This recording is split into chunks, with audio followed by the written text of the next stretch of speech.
Em nosso estudo de hoje está baseado em um versículo da carta de Paulo aos Filipenses, capítulo 2, versículo 5, que Paulo fala assim: de sorte que haja em vós mesmo o sentimento que houve também em Cristo Jesus. E Emmanuel, nesse livro, Fonte Viva, lição número 2, com o título Modo de Fazer, ele comenta esse versículo.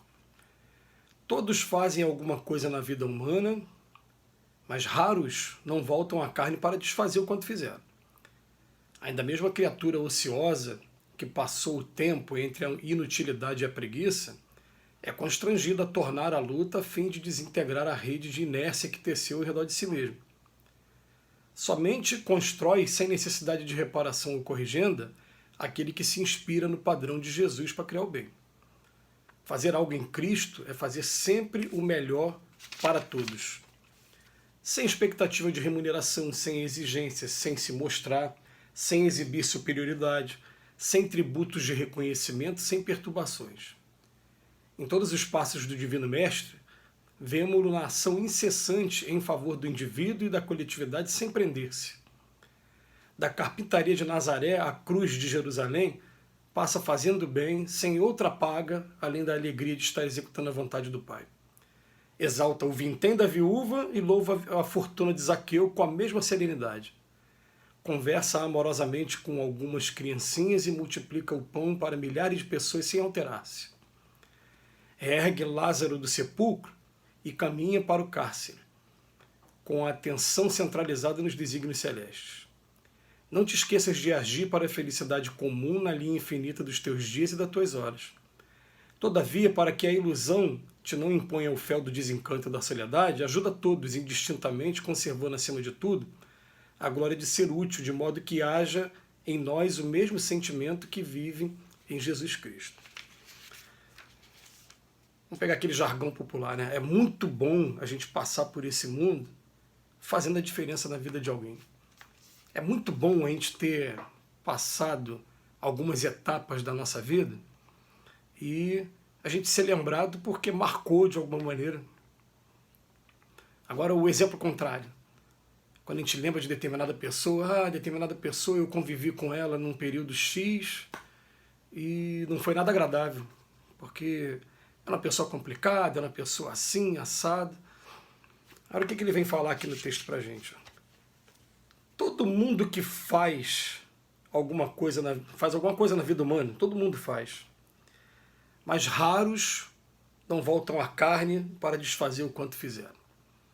Não tem a coragem assim, de assumir a responsabilidade daquilo que fez e, a partir do momento que assumiu a responsabilidade, vou tentar reparar, vou tentar compensar, vou tentar de alguma maneira, né, acertar, ficar com a minha consciência tranquila. Quem nunca errou na vida? Todo mundo erra. Né? Ele fala que tem muita gente que também entrega a vida à inutilidade e à preguiça, mas vai chegar um determinado momento que isso vai custar caro. Então ele vai ter que desintegrar essa rede de inércia, não tem jeito. Vai acabar a qualquer momento da vida ele sendo obrigado a usar da sua força, da sua boa vontade, da sua inteligência para sair dessa inércia. E ele deixa uma mensagem para a gente, né?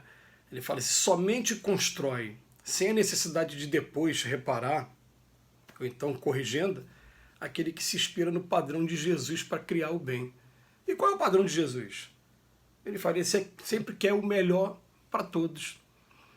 Então é aquela coisa, né? Eu chegar num determinado lugar, eu começar a perceber a coletividade, começar a perceber aonde eu posso estar sendo usado como instrumento para estar trazendo um pouquinho de alegria, para estar facilitando o caminho, e às vezes com coisas simples. Eu me lembro agora de uma pessoa que eu não conhecia, eu trabalho com música, né, há muitos anos, e eu tinha terminado de tocar, aquela pessoa estava lá no canto, eu fui na direção daquela pessoa e dei um abraço, apertei a mão.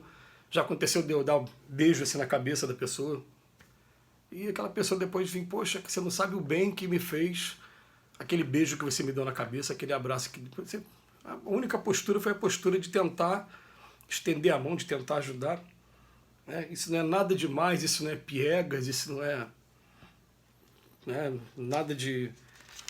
A pessoa não tá, porque ele bota aqui sem expectativa de remuneração, não queria nada em troca, sem exigência, sem se mostrar, sem exibir superioridade, sem tributos de reconhecimento, sem perturbações. Aí ele começa a descrever aqui os passos de Jesus na vida dele. Né? Jesus tinha o trabalho dele, era carpinteiro, tinha a família dele, Jesus tinha os momentos de lazer. Né? Você para ver textos que ele estava na festa na casa da sogra do Pedro, transformando água em vinho num casamento, indo jantar na casa de Zaqueu, que era um publicano, era um cobrador de imposto, era aquela pessoa mal vista na época. Ele tinha os momentos de lazer dele. Mas aqui ele vem mostrando que tanto no óbolo da viúva, reconhecendo que aquela moedinha dada com sacrifício vale muito mais do que aquela que está sendo supérfluo do supérfluo do supérfluo, e que às vezes vai encher vários sacos, mas o sacrifício que a viúva fez valia mais.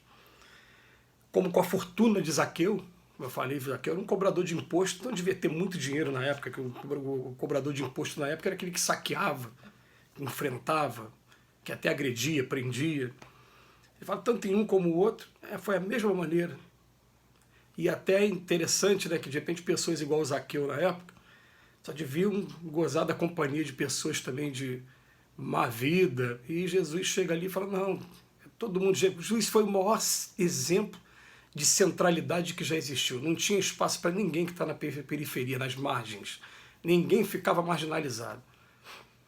Quando alguns falavam, Jesus é glutão, vive comendo com aquelas pessoas, beberrão, vive bebendo com aquelas pessoas, ele falava, eu não vim para os que estão sãos, eu vim para os que estão doentes.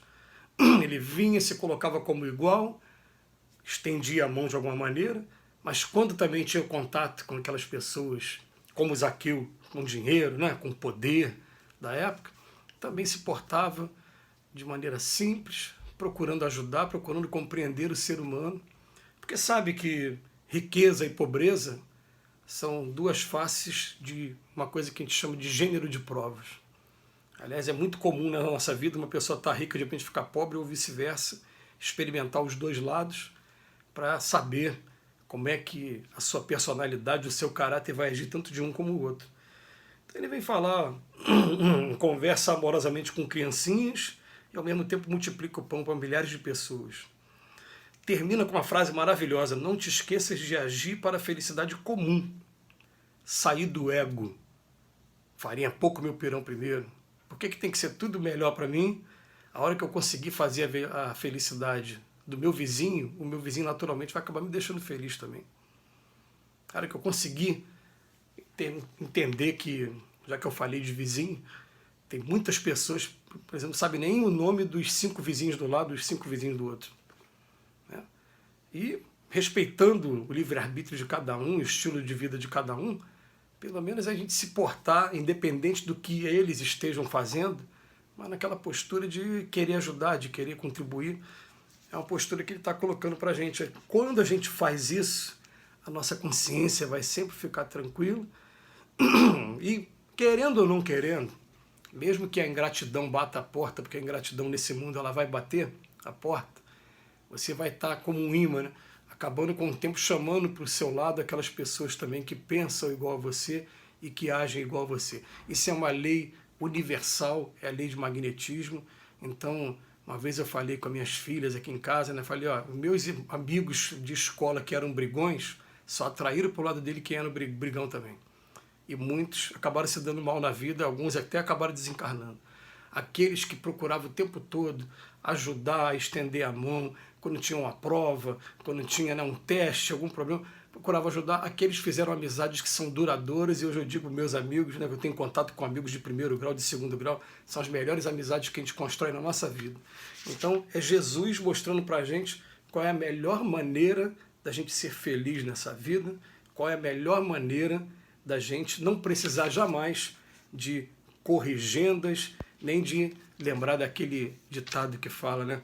A colheita, a semeadura é livre, mas a colheita é obrigatória. Se eu plantei coisas boas, eu só vou colher coisas boas aqui dentro da minha consciência, aqui dentro do meu coração. Que assim seja, graças a Deus.